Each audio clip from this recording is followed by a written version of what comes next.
వి gold trusted gold buyers తాకట్టులో ఉన్న మీ బంగారాన్ని విడిపించి ఈ రోజు ఉన్న మార్కెట్ ధరకే కొనబడును.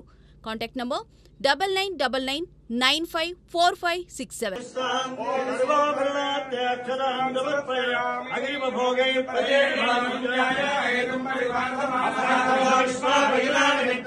ప్రధాన అర్చకులు, ఉప ప్రధాన అర్చకులు, ముఖ్య అర్చకులు, మరి అధికారులకి, మరి అదేవిధంగా ఎలక్ట్రానిక్ అండ్ ప్రింటర్ సుస్వాగతం పలుకుతున్నాను.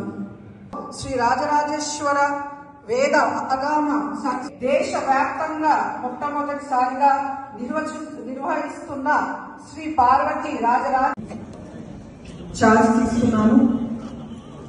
ఈరోజు తెలంగాణ రాష్ట్రంలో దక్షిణ కాశీగా పెద్దలు పూజ్యులు శ్రీ శ్రీ శ్రీ సచ్చిదానంద సరస్వతి స్వామి వారికి మరియు గౌరవనీయులు పెద్దలు పక్షాన, ఈ ప్రాంత భక్తుల పక్షాన నేను వారికి వినమ్రంగా స్వాగతం తెలియజేస్తా ఉన్నాను.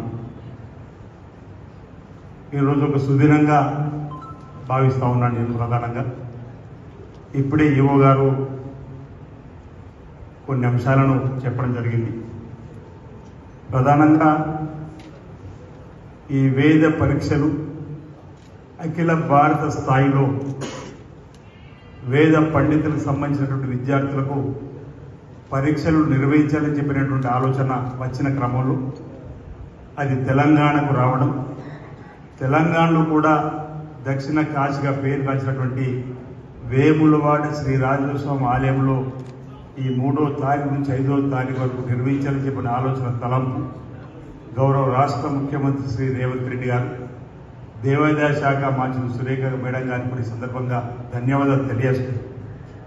గతంలో ఈ వేద పరీక్షలు ఇప్పుడే ఇక్కడ ఉన్నటువంటి బ్రాహ్మణోత్తములు చెప్తున్న సందర్భంలో తిరుమల శ్రీ శ్రీ వెంకటేశ్వర స్వామి ఆలయంలో జరిగేటువంటి వేద పరీక్షలు దేశవ్యాప్తంగా ఉన్నటువంటి విద్యార్థులకు పట్టాలు తిరుమల క్షేత్రంలోనే ఇచ్చేటువంటి సందర్భం నుండి ఈరోజు వేములవాడ శ్రీ రాజరాజేశ్వర స్వామి ఆలయంలో దేశవ్యాప్తంగా ఉన్నటువంటి పండితులకు పరీక్షలు నిర్వహించి ఇక్కడ మనం సర్టిఫికెట్లు ఇవ్వడానికి కోసం చేస్తున్నటువంటి ప్రయత్నం ఏదుందో అది శ్రీ రాజరాజేశ్వర స్వామి ఆశీస్సులు ఉండడం వల్లనే జరిగినటువంటి భావన. దానికి సహకారం అందించినటువంటి ప్రభుత్వ అధికారులైనటువంటి రేవంత్ రెడ్డి గారికి, దేవాదాయ శాఖ మంత్రి సురేఖ మేడం గారికి నా వైపు నుంచి ప్రత్యేకంగా ధన్యవాదాలు అందజేస్తున్నాం. ఈరోజు మన దేశం కర్మభూమిగా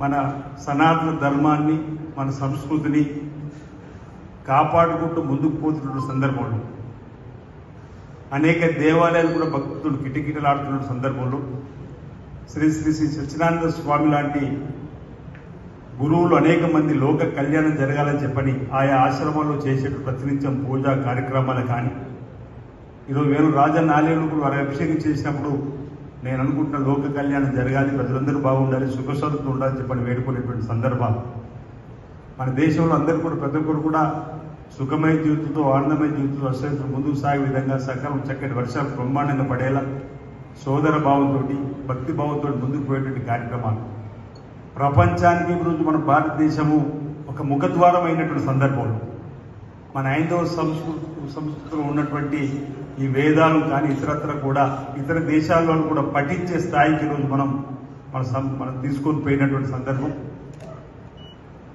నేను ఈ దేవాలయానికి 2 మార్లు చైర్మన్గా పనిచేసే భాగ్యాన్ని కల్పించినప్పుడు పూర్వజన సుకృతంగా భావించాను. మళ్ళీ శాసనసభ్యుడిగా ఎంపికై ప్రభుత్వ విప్పుగా కూడా ఎంపికైన తర్వాత రాజన్న ఆలయానికి వచ్చేటువంటి భక్తుల సంఖ్య పెరుగుతున్నటువంటి సందర్భంలో దేవాలయాన్ని విస్తరించాలని చెప్పని అనుకున్నప్పుడు గతంలో ఉన్న ప్రభుత్వం చేస్తామంటే రాజన్న భక్తులుగా సంతోషించిన వాళ్ళంగా అభివృద్ధి జరిగిన దాన్ని దృష్టిలో పెట్టుకొని ఈ ప్రభుత్వం రాగానే 2023-24లో ఆర్థిక బడ్జెట్లో 50 కోట్లు గౌరవ ముఖ్యమంత్రి రేవంత్ రెడ్డి గారు అందివ్వడం,